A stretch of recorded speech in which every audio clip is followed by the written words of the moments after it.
गर्मी के लिए हवा चाहिए, हवा के लिए पेड़। देश का देवर आएगा जब घड़ी में बजेंगे दोपहर 2 नहीं 1:30। भाभी याद रखना।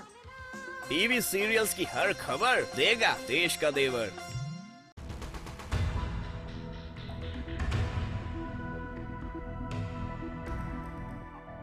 क्या आतंकवाद का कोई धर्म होता है? अगर नहीं तो फिर इस देश में किसी धर्म से जुड़े संदिग्धों को कानूनी मदद की वकालत करना क्या देशद्रोह है? ये सवाल इसलिए उठ रहे हैं क्योंकि एमआईएम सांसद असदुद्दीन ओवैसी ने हैदराबाद में गिरफ्तार आईएसआईएस के संदिग्धों को कानूनी मदद की बात कही तो राजनीतिक बवाल मच गया। ओवैसी की गिरफ्तारी और उनके खिलाफ देशद्रोह का केस चलाने की आवाजें उठने लगी। इसी पर है हमारा आज का मुद्दा। करेंगे खास मेहमानों से चर्चा, लेकिन पहले देखिए रिपोर्ट। डिबेट की शुरुआत 2 मिनट 39 सेकंड बाद।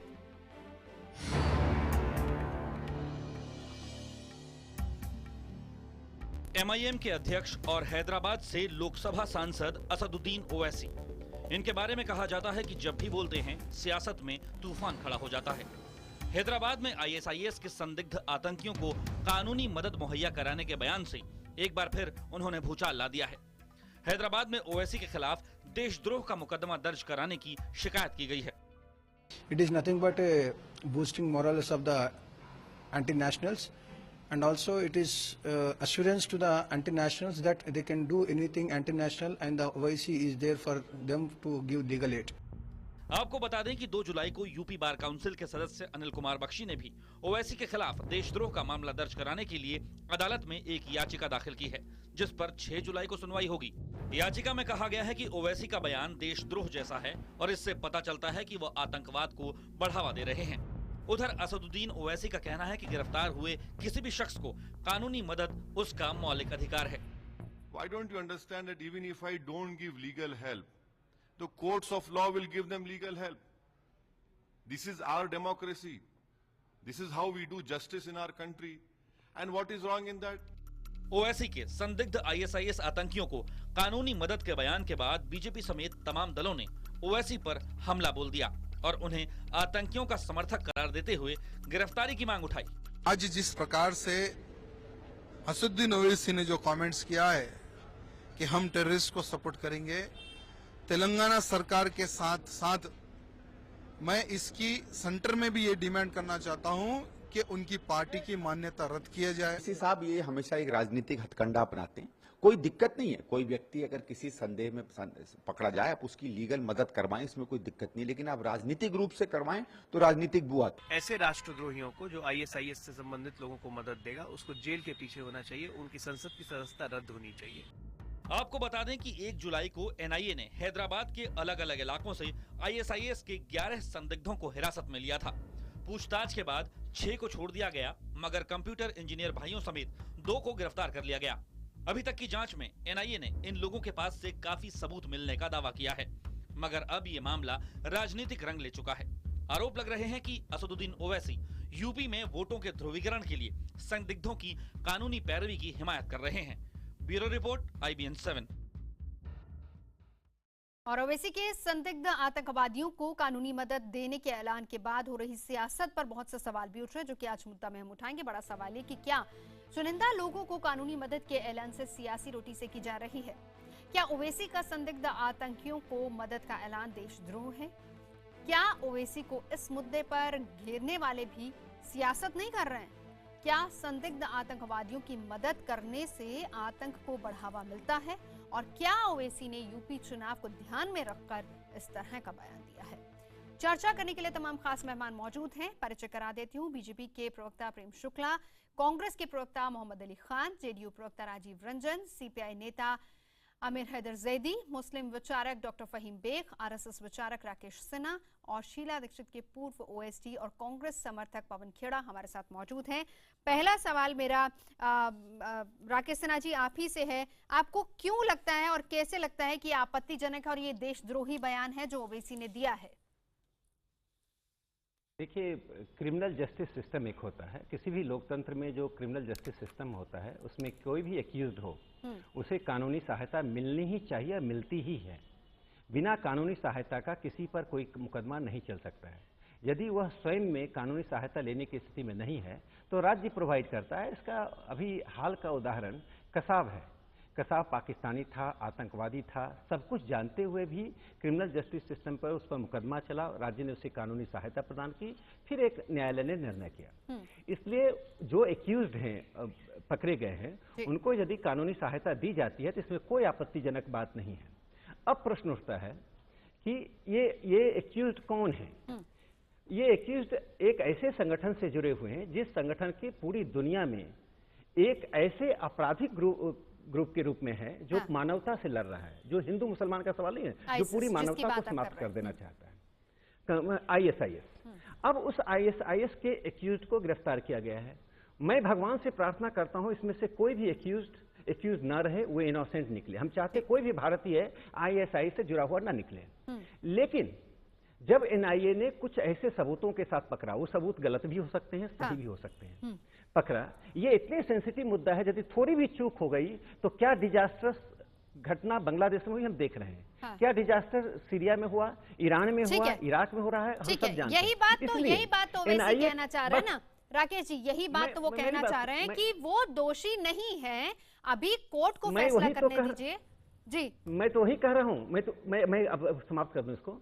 जब उनको गिरफ्तार किया गया और NIA उनकी जांच कर रही है, उसको पॉलिटिकल डिस्कोर्स का हिस्सा बना देना। ओवैसी अगर उसको साइलेंटली सहायता प्रदान करते, कोई नहीं जानता।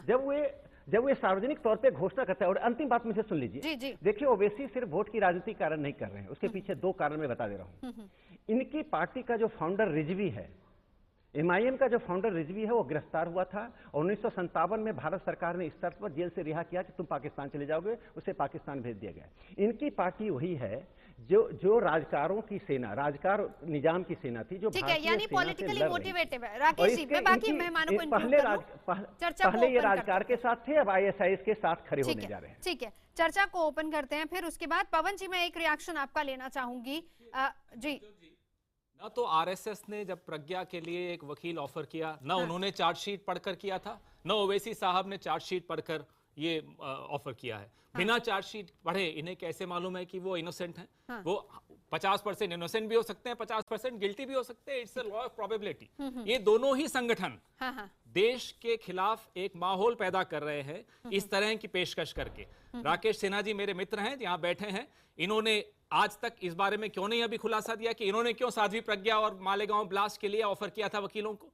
और एक और बात सुन लीजिए, नाथुराम गोडसे और वीर सावरकर के जो वकील थे भोपाटकर, उनकी फीस कौन देता था? RSS देता था। तो ये कम से कम ना बोलें तो अच्छा रहेगा। इनको कोई नैतिक अधिकार ही नहीं है इस मुद्दे पर बोलने का। ये भी वही कर रहे हैं जो ओवैसी कर रहे हैं। ओवैसी और RSS एक दूसरे का बगैर जिंदा भी नहीं रह सकते। ऐसी बात मत बोलिए जिसके पास आपके पास प्रमाण नहीं। आप इतिहास बदलते हैं, पहले इतिहास जान लीजिए। भोपटकर साहब को किसने एंगेज किया था गांधी जी के हत्यारों को बचाने के लिए? किसने अन्ना साहेब भोपटकर को कौन फीस देता था? जो नेशनल डिफेंस कमेटी बनाई थी RSS ने वकीलों की, गांधी जी के हत्यारों को बचाने के लिए, उनकी फीस कहां से आती थी? मेरी अज्ञानता दूर कर दीजिए। अरे मेरी अज्ञानता दूर कर दीजिए। मैं कर दिया, आप सुन नहीं रहे थे। मैं वापस बोलूंगा तो इनका समय व्यर्थ होगा। नवजोत जी मुझे नहीं बोलने देंगी। मैंने आपकी अज्ञानता दूर करने के लिए ही बताया भोपटकर साहब का उदाहरण। आप क्या कोर्ट ऑफ लॉ में प्रमाणित कर सकते हैं क्या? भोपटकर साहब की फीस कौन देते थे? मैं तो आपसे प्रश्न पूछ रहा हूँ। अन्ना साहब भोपटकर का फीस कौन देते थे? जो गांधी जी के हत्यारों को जिन्होंने लीगल एड दी थी, उनकी फीस कहां से आती थी? यही तो जो हिंदू महासभा के ऑफिस में अपना ऑफिस चलाते थे दिल्ली में, उनकी फीस कहां से आती थी? मैं आपसे पूछ रहा हूं, मुझे तो मालूम है मेरे उत्तर, मुझे तो उत्तर मालूम है, मैं आपसे पूछ रहा हूं। तो आप हो या ओवैसी साहब एक दूसरे के लिए बने हैं, देश को मत नुकसान पहुंचाइए। पवन जी कह रहे हैं कि दोनों एक दूसरे के लिए बने, यानी दोनों ही पॉलिटिकली मोटिवेटेड इस तरीके से बयान देते हैं। मैं फाइन ब्रेक साथ में लौटती हूँ। एक छोटी सी बात, 10 सेकंड में बता दूं, 10 सेकंड बता दूं। देखिए 10 सेकंड राकेश जी, बाकियों को भी इंक्लूड करना है प्लीज। 6 मेहमान 10 सेकंड बस, एक सेकंड। राकेश जी आपकी बात सुन ली गई है। RSS या किसी संगठन ने कभी भी घोषणा नहीं की कि हम किसी को लीगल एड देंगे। आप चुपचाप करते रहे होंगे, मैं मान सकता हूं। उनको लीगल एड कौन दे रहा है? मैं तो वही कहा, अगर उसको साइलेंटली लीगल एड देते तो कोई समस्या नहीं थी। ठीक है, जब पॉलिटिकल डिस्कोर्स का हिस्सा बनाते हैं कि NIA के ऊपर सवाल खड़ा करते हैं और ISIS को पॉलिटिकल लेजिटिमेसी देते हैं। डॉक्टर फहीम बेग बोलेंगे। डॉक्टर फहीम बेग, मैं आपसे जानना चाहूंगी, क्या ओवैसी ने जिस तरीके से ऐलान किया है कि ये लीगल हेल्प मिलनी चाहिए, क्या वो देशद्रोही हो जाते हैं? क्या कानून का उल्लंघन उन्होंने किया है? जबकि आर्टिकल 21 साफ साफ ये बताता है कि ये मदद मिलती है संविधान के हिसाब से भी।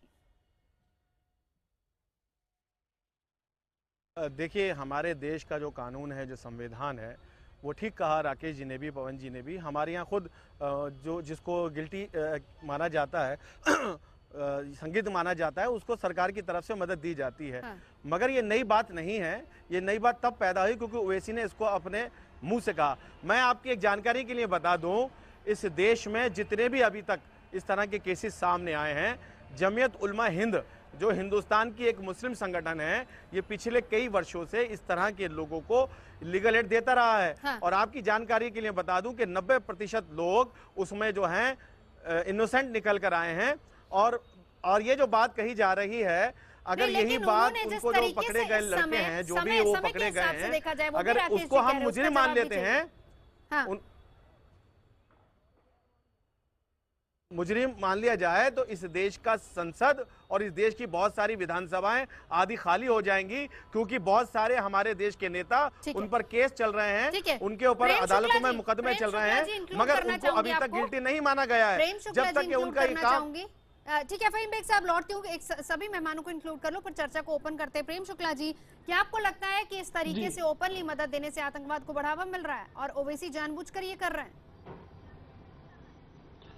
देखिए, निश्चित तौर पर ये उनकी एक मंशा है, लेकिन मैं पहले पवन खेरा जी और राकेश सिन्हा जी से भोपटकर जी का मुद्दा उठा रहे थे। इंदिरा जी के हत्याकांड के अभियुक्तों को कानूनी मदद राम जेठमलानी ने दी, अमिकस क्यूरे करके कोर्ट में खड़े हुए, और राजीव जी के हत्यारों को भी राम जेठमलानी जी मदद करते रहे।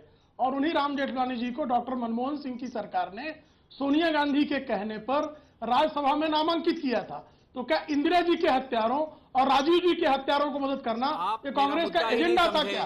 ये भोपटकर जी के मुद्दे पर मैं एकदम आपके मुद्दे पर समझ रहा हूँ। आप जो मुद्दा फीस की बात कर रहे हैं ना, अपनी चॉइस का वकील, पहले आप समझ लीजिए शुक्ला जी, मेरी भी बात सुन लीजिए।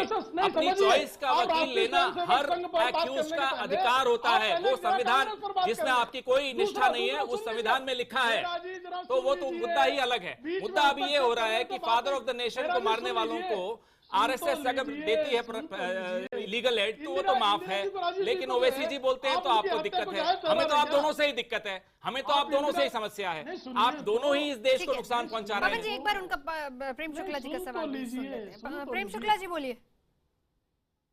नहीं, खेरा जी जो है दूसरों के मामले में जो है लखेरा बन के घुस रहे हैं, ये ठीक नहीं है। भोपटकर जी की बात की इन्होंने, भोपटकर जी और तत्कालीन विधि मंत्री डॉक्टर बाबा साहेब आम्बेडकर सावरकर जी के शब्दों पर जो मुकदमा चला उसके लिए अक्सर मिलते थे। तो डॉक्टर बाबा साहेब आम्बेडकर जो है उनके संदर्भ में क्या ये इसी तरह का बयान रखते हैं? जरा खेरा जी ये भी स्पष्ट कर दें। ठीक है, मैं जवाब दूंगी, लेकिन उससे पहले प्रेम शुक्ला जी, मैंने टोका नहीं आपको, लेकिन मर्यादा में रहकर आप बोलिए प्लीज। किसी के नाम को आप इस तरीके से हमारे एटलीस्ट इस मंच से तो बिगाड़िए नहीं। नहीं, शब्द बोला मैं आपने नहीं, कृपया शब्द रेखांकित कीजिए। आप पर्सनली जो टारगेट कर रहे थे ना, वो ठीक नहीं है ना। आप इस मंच को कम से कम मत बोलिए ना। मैं बोल ही नहीं सकती जब मैं खुद आपको कह रही हूँ कि आपत्तिजनक है, मैं कैसे उसको रिपीट कर दूं? आप अपनी बात कहिए, आप अपनी बात रखिए। प्रेम शुक्ला जी, वक्त दे रही हूँ आपको, आप अपनी बात रखिए। उसका जवाब मेरे अच्छे शब्दों को आप गलत शब्द देखिए। शुक्ला जी, मैं अपना सरनेम बदल दूंगा आपके कहने से। चलिए अब आगे बढ़िए। नहीं, बिल्कुल मैं बिल्कुल आपको नहीं बदलने दूंगा भाई, मैं बदल दूंगा। आप आगे बढ़िए, चलिए प्रोग्राम आगे बढ़ाइए।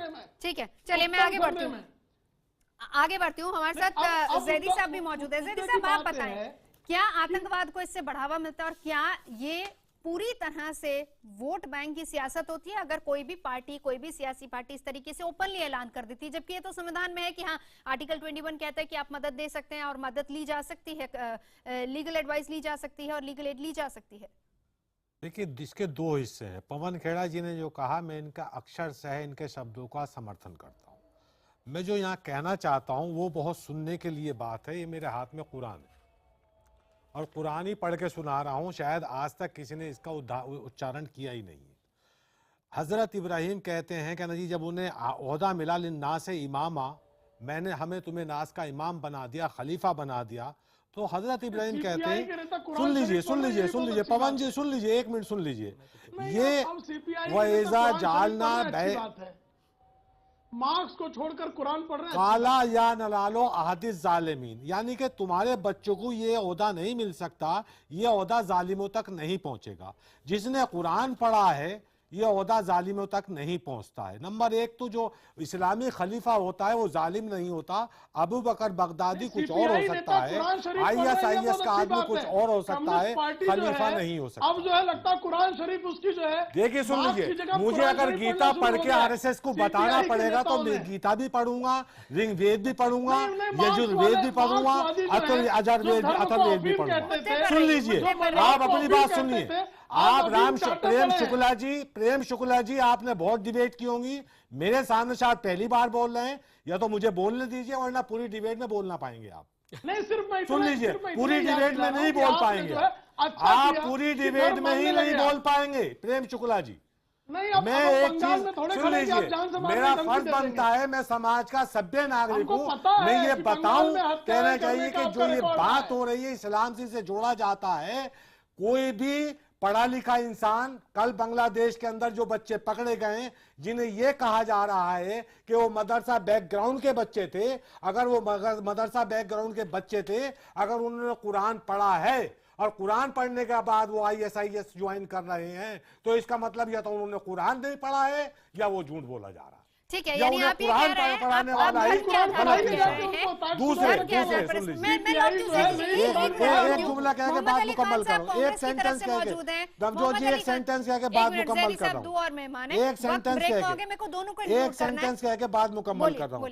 जब लॉरेंस सऊदी मक्के के अंदर बैठ के एक यहूदी वहां पर 10 साल तक इमामत कर सकता है, तो ISIS का बगदादी भी यहूदी हो सकता है, इस्लाम दुश्मन अनाशिर हो सकता है, मुसलमान नहीं। मोहम्मद अली खान साहब, मैं आपसे जानना चाहूंगी, क्या स्टैंड है आप लोगों का? क्या आप मानते हैं, क्या ये पूरी तरह से पॉलिटिकली मोटिवेटेड जानबूझकर किया गया है? और क्या तमाम सियासी पार्टियां अगर इस तरीके से ऐलान कर देती है ओपनली, तो क्या वो वोट बैंक की सियासत नहीं करती? नवजोत जी, हमारा कहना ये है कि कोई भी अगर जिम्मेदार नेता है और अपनी पार्टी को राष्ट्रीय स्तर पे उसका वजूद बनाने की कोशिश कर रहा है, तो उन्हें ऐसे गैर जिम्मेदार स्टेटमेंट्स देने से पहले एहसास कर लेना चाहिए कि जनता यानी कि आवाम पे इसका क्या प्रभाव पड़ेगा, क्या मैसेज जाएगा। ये देखिए, जैसे पवन खेड़ा जी ने बिल्कुल सही बताया, संदीप दीक्षित जी ने बिल्कुल सही बताया, इसमें कोई गलत बात नहीं है किसी को लीगल एड ऑफर करना, मगर जिस प्रकार से लीगल एड ऑफर की गई है और जिस इन्वायरमेंट में, जिस माहौल में ऑफर की गई है, इस पे शक का बिंदु उठता है कि राजनीतिक रंग देने की कोशिश की जा रही है।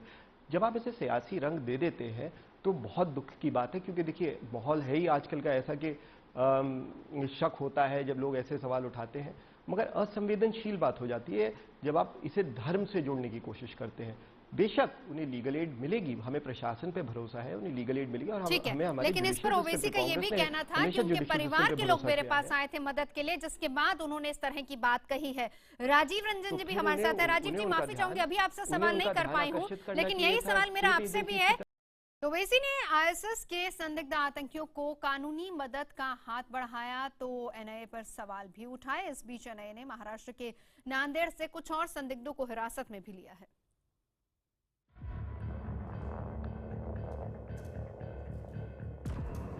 NIA ने जब हैदराबाद से ISIS के रिश्तों के आरोप में 5 लोगों को गिरफ्तार किया तो हड़कंप मच गया। दुनिया के सबसे खूंखार आतंकी संगठन के भारत में जड़े जमाने और आतंकी मंसूबों को अंजाम देने का इशारा मिलने लगा। NIA की जांच जब आगे बढ़ी तो कई चौंकाने वाले खुलासे हुए। NIA के मुताबिक एक आरोपी पहले पड़ोसी मुल्क के रास्ते सीरिया जाने की कोशिश कर चुका है। सभी आरोपी ईमेल और दूसरे सोशल नेटवर्किंग प्लेटफॉर्म के जरिए एक दूसरे से और अपने हैंडलर से संपर्क में थे। आरोपी विस्फोटक और हथियार जुटाने के लिए हैदराबाद से बाहर भी गए थे। इन लोगों को मिडिल ईस्ट से हवाला और दूसरे जरियों से पैसा भेजा गया था जो संदिग्ध है और उसकी जांच चल रही है। इन लोगों ने नापाक मंसूबों को अंजाम देने के लिए अपनी अपनी जिम्मेदारी बांटी हुई थी। आरोपियों ने इस्लामिक स्टेट और बगदादी के लिए वफादारी की कसम भी खाई थी। वफादारी की शपथ बगदादी तक भेजी भी गई थी। इन लोगों से बरामद चीजों की और डेटा की पूरी छानबीन हो रही है। इस बीच MIM अध्यक्ष असदुद्दीन ओवैसी ने एक बयान देकर सबको चौंका दिया। ओवैसी के मुताबिक आरोपियों के परिवार वाले उनसे मिले और उन्होंने परिवार को कानूनी मदद का भरोसा दिया था। वैसे ओवैसी ने साफ कहा कि वो ISIS और आतंकवाद का समर्थन नहीं करते, मगर उन्होंने NIA पर भी सवाल उठाए हैं। NIA का हालिया दिनों में जो रोल रहा है जिस मक्का मस्जिद में असीमानंद को बेल हुई 90 दिन में अपील नहीं करते बेल के खिलाफ आप? कौन से इंडिपेंडेंस की बात कर रहे हैं आप? हाँ सुनिए, और एक सुनिए, मालेगांव 2006 में आप क्या रोल रहा आपका? जब असदुद्दीन ओवैसी ने जांच एजेंसी एनआईए पर सवाल उठाए तो उन्हें जल्द ही सोच समझकर बयान देने और राजनीति में स्तर बनाए रखने की नसीहतें मिलने लगी। सियासत में इतना नहीं गिर जाना चाहिए कि आतंकवाद और आतंकवाद के पक्ष में खड़े हुए दिखाई पड़े। आतंक फैलाता है वो, चाहे वो हिंदू हो या मुस्लिम हो या देश को तोड़ने की बात करता है, उसके खिलाफ सख्त कार्रवाई करनी चाहिए। एक तरफ जहां ओवैसी के संदिग्ध आतंकियों के समर्थन में नजर आने पर बवाल मचा हुआ है, वहीं दूसरी तरफ एनआईए की जांच लगातार आगे बढ़ रही है। जांच एजेंसी ने महाराष्ट्र के नांदेड़ समेत कई जगहों पर छापेमारी की। एनआईए ने 4 और लोगों को हिरासत में लिया है। बताया ये जा रहा है कि ये लोग संदिग्ध हैदराबाद मॉड्यूल के हैं। सवाल यह है कि क्या एनआईए की जांच पूरी होने से पहले इस मुद्दे का राजनीतिकरण किया जाना चाहिए। Bureau report IBN 7। बड़ा सवाल यही कि जांच अभी पूरी नहीं हुई लेकिन सियासत इस पर शुरू हो गई है। मेरा सवाल राजीव जी आपसे भी यही है। सबसे पहले तो आपकी पार्टी का स्टैंड क्या स्टैंड है आपका इसको लेकर? देखिए, सबसे पहले हमारी पार्टी का स्टैंड राजद्रोह के सवाल पर अलग अलग जो मानदंड हैं पार्टियों के, उनका खुलासा होना चाहिए। और जो कुछ उन्होंने कहा है, MIM 5 दशक पुरानी पार्टी है और मुझे ऐसा लगता है कि MIM की जो आज की जो पहचान है और RSS का जो उभार है, इन दोनों के बीच का अगर रिश्ता अगर हम जांच लें तो निश्चित तौर पर यह पता चल जाएगा कि एक खतरनाक कम्युनल एजेंडे के तरफ दो दलों की जो साठगांठ है वो किस दिशा में जा रही है। जो स्थितियां महाराष्ट्र के चुनाव में भारतीय जनता पार्टी की मदद के लिए MIM का इस्तेमाल करके RSS ने पहले किया, फिर बिहार के चुनाव में भी MIM को यहां पर खुली छूट देने की कोशिश की गई। ये अलग बात है कि मतदाताओं ने नकार दिया।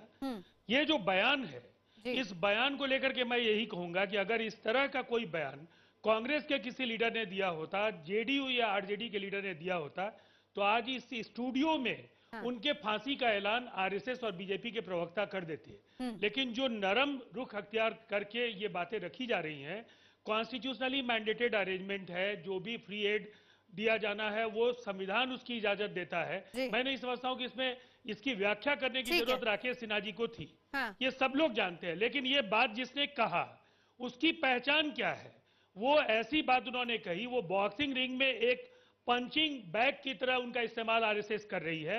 उन पर मुक्के बरसाए जाएंगे और राकेश सिन्हा जी, खिलाफ जो एक व्यापक प्रतिक्रिया होगी, राकेश सिन्हा जी जवाब आपको देना है। गोलबंदी करके वोटों में बदलने के लिए भारतीय जनता पार्टी कोशिश कर सकती है। उसकी जड़ें हिंदुस्तान के इतिहास में भी है।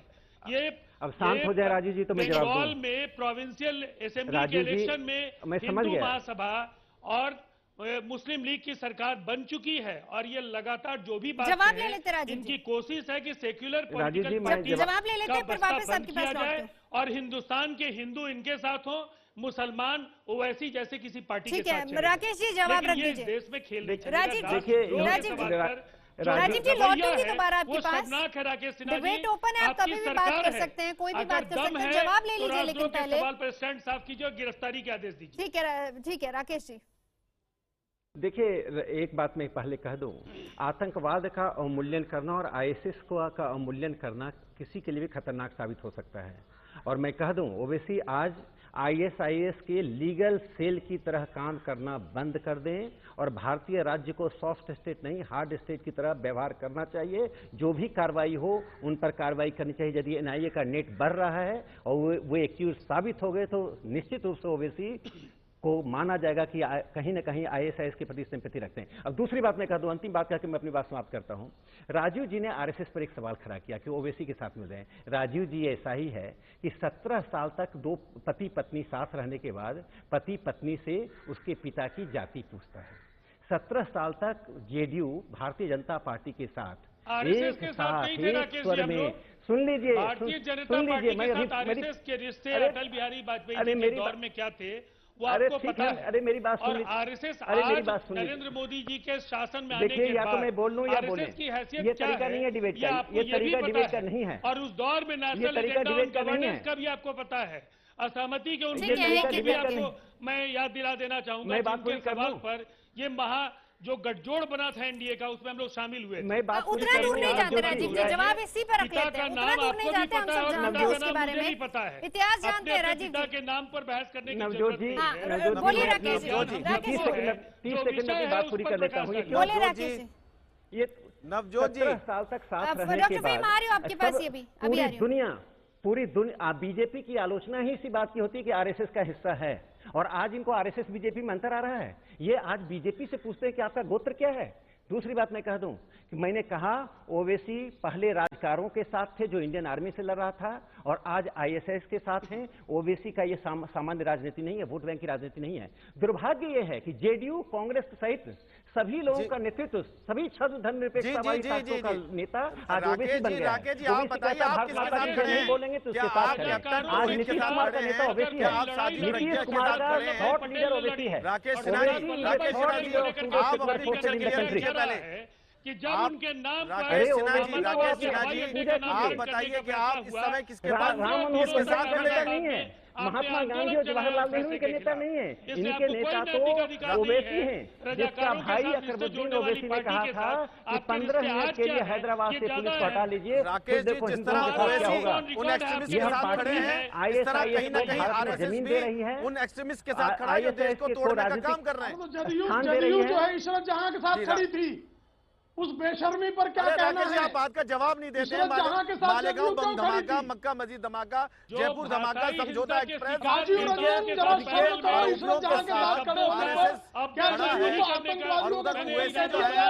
ऐसे लोग पैनल में केवल इसी बकवास के लिए आते हैं, वो बचते रहे, उनकी बातों का संज्ञान देश नहीं लेने जा रहे। राकेश जी, जब आपकी आरएसएस पूरी मिलकर दारा सिंह के लिए लीगल भाषा की मर्यादा का ख्याल रखें, मेरा सभी से निवेदन है प्लीज। राकेश जी दारा सिंह ने जिसने एक मिशनरी को जिंदा आग में जला दिया था और आरएसएस मिलकर उसका केस लड़ रही थी और बाकायदा एक कमेटी बनाई थी, क्या वो देशभक्ति थी या देशद्रोह था? छोड़कर उनके खिलाफ उन लोगों के मगर आप ये नहीं बदले, आपकी भाषा, आपका तरीका शिवसेना वाला ही रहा। आप में आकर कुछ संयम नहीं।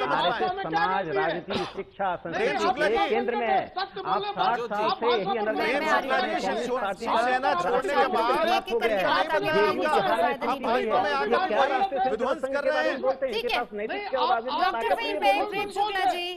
जहां के साथ खड़ी होती है। एक मिनट, पवन जी बोलिए। देखिए, दादरी में एक दर्दनाक हादसा हुआ जिसमें अरे आईएसआई से बात कीजिए, दादरी करते करते तो बुरे हो गए हैं। आप सुन लीजिए, आपके लिए बहुत अच्छा रहेगा अगर आप सुन लेंगे तो। सिन्हा साहब, आपके लिए ज्यादा अच्छा रहेगा आप सुन लें तो। उसको लीगल एड किसने दी? उसको लीगल एड किसने दी? एडी साहब सुन लीजिए, उसको लीगल एड किसने दी? सिन्हा साहब, इसका जवाब दीजिए। दादरी में अखलाक के हत्यारों को कौन दे रहा था लीगल एड? बताइए। आप तो बहुत पुरानी बातें कर रहे हैं, आप तो इतिहास से बाहर ही नहीं निकल पा रहे हैं और आपको अभी तो एक साल बता रहे हैं। आप दादरी तक नहीं जा सकते। दारा सिंह जैसा जैदी साहब ने बताया, पूरी की पूरी दारा सिंह संरक्षण समिति बनाई गई आरएसएस द्वारा, जिसने 3 हत्याएं की थी। आप सिखाएंगे कम से कम आप तो ना बोले, आपका कोई नैतिक अधिकार ही नहीं है सिन्हा साहब बोलने का। पहले तो आप ये बोलिए कि ये गलत था, फिर हम मानेंगे आपकी सारी बात। पार्टी का अंतर नहीं देखेगा जब उस हेडक्वार्टर के साथ पहले ये भी सुन लीजिए, बगदादी का मतलब जब आप लोग देते हैं लीगल एड हत्यारों को तो वो तो माफ है। क्यों भाई, क्यों माफ है? पहले इसका जवाब दीजिए। दादरी क्यों माफ है? दारा सिंह क्यों माफ है? महात्मा गांधी के हत्यारे क्यों माफ हैं? पहले इन तीनों की पहले जवाब दीजिए, फिर आगे बात करते हैं। बाहर कम्युनिस्ट पार्टी आप लोगों की वजह से आज ओवैसी जैसे लोगों को एनकरेजमेंट मिल रहा है, वो प्रोत्साहित हो रहे हैं, तो सिन्हा साहब आपकी वजह से हो रहे हैं। मेजोरिटी लिबरलिज्म की वजह से हो रहा है। यहाँ आईएसआईएस प्लीज रिक्वेस्ट है मेरी। आईएसआईएस नवजोत जी, बगदादी बनाम दादरी ना करें। बगदादी का क्या आरएसएस बनाम ओवैसी कर रहे हैं, आप गलत समझ गए हैं। हम तो आरएसएस बनाम ओवैसी कर रहे हैं। बगदादी कहाँ से ले आए आप? हमारी चिंता छोड़ दीजिए आप। चर्चा हम कर रहे हैं ओवैसी कहा था आतंकी के साथ, और इसी को लेकर एक बड़ा और अहम सवाल भी होता है कि क्या ओवैसी ने यूपी चुनावों को ध्यान में रखकर इस तरह का बयान तो नहीं दिया। तमाम सियासी पार्टियां और तमाम सियासी नेता हमारे साथ मौजूद है, इसी पर चर्चा हम आगे बढ़ाएंगे। लेकिन डॉक्टर फहीम बेग कुछ कहना चाह रहे थे ब्रेक पर जाने से पहले। डॉक्टर बेग, आपके पास आना चाहूंगी, पहले बोलिए।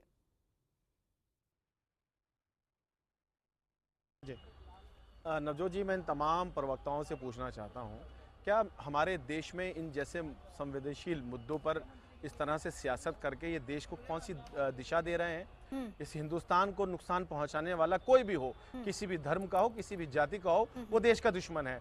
ऐसे में सरकार कानून अपना काम करता है, ये नेता कौन होते हैं जो इस तरह सियासत करके हमें बांटने का काम करते हैं? और रही बात ISIS की, पूरे देश के, पूरी दुनिया के मुस्लिम इमामों ने, उलमाओं ने ये खारिज कर दिया है, ISIS का इस्लाम से कोई ताल्लुक नहीं है।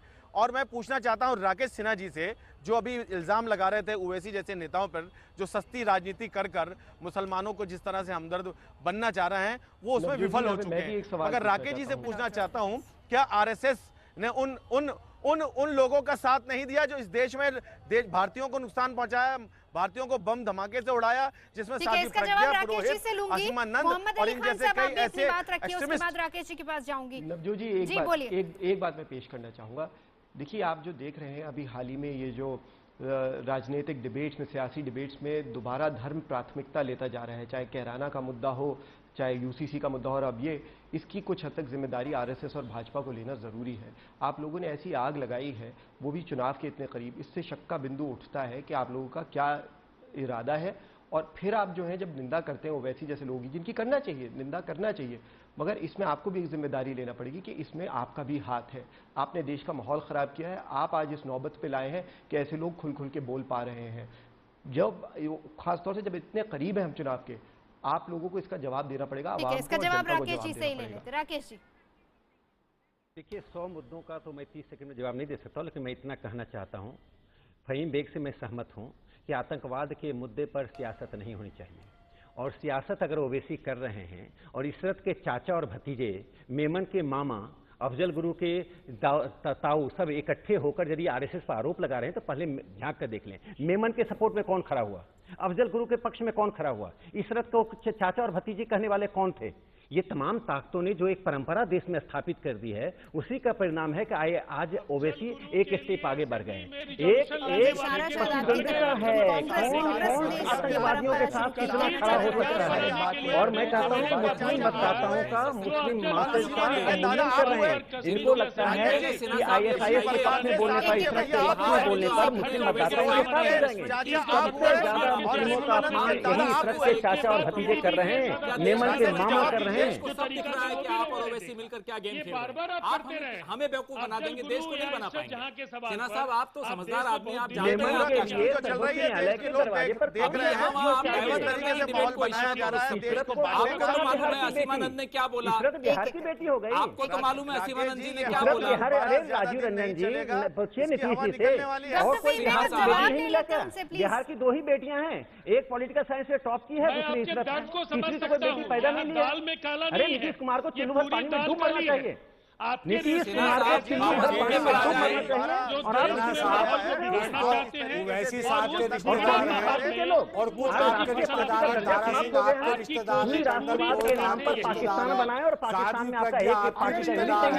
असीमानंद जी आपके रिश्तेदार हैं, तो भाई दोनों के रिश्तेदार हैं, कुछ ओवैसी साहब के रिश्तेदार हैं, कुछ RSS के रिश्तेदार हैं। चलिए, हालांकि इस बात को लेकर तमाम सियासी पार्टियां और सियासी दल सहमत लग रहे हैं इस मंच पर कि इस पर सियासत हो रही है, लेकिन यही लोग सियासत भी कर रहे हैं। पर बड़ा सवाल अभी भी अधूरा है कि हालांकि अभी जांच हो रही है, जांच अपने नतीजे तक नहीं पहुंचे, उससे पहले क्या इस तरह की बयानबाजी जायज है या नहीं है, और क्या इस तरह की बयानबाजी किसी खास मकसद को देखते हुए की जा रही है, क्योंकि यूपी चुनाव भी करीब है, और क्या वो वोट बैंक की सियासत के तहत आती है। बहरहाल मुद्दा में इतना ही।